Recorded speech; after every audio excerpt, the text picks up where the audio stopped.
อยากขับรถเมื่อเมาแหงยานอันตรายอยากเมื่อจนแท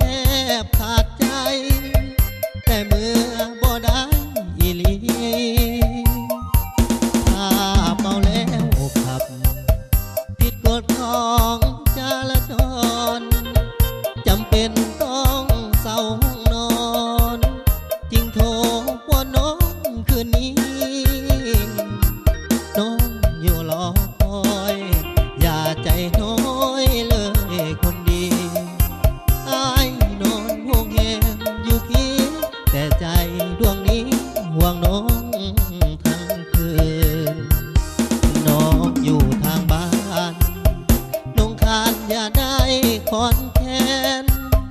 บ่แม่นให้คิดวางแผนหาทางอยากนอนค้างคืน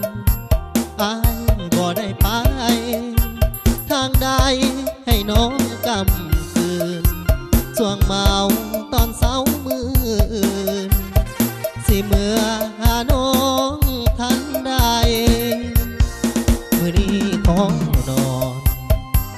นอนห้องแฮมค้างคืนย้อนบ่อยากฝ่าฝืนกดจากจนวางไว้เมาแล้วบ่ขับคำนี้ยังจำใส่ใจเมาแหงอ้ายย่านหลับในอ้ายเมื่อบ่ได้ขอนอนค้างคืน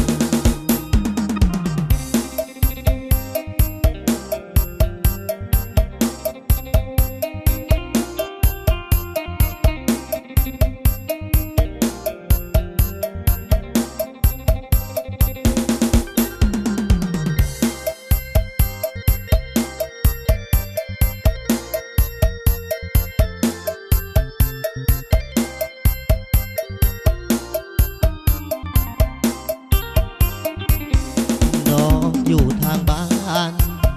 น้องคานอย่าได้คอนแค้นบ่แม่นให้คิดวางแผนหาทางอยากนอนค้างคืนอ้ายบ่ได้ไปทางใด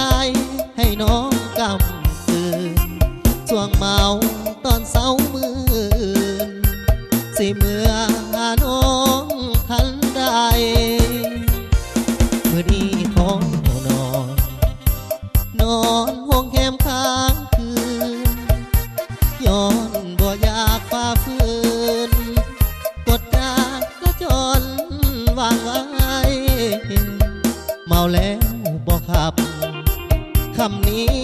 ยังจำใส่ใจเมาแหงอ้ายย่านหลับใน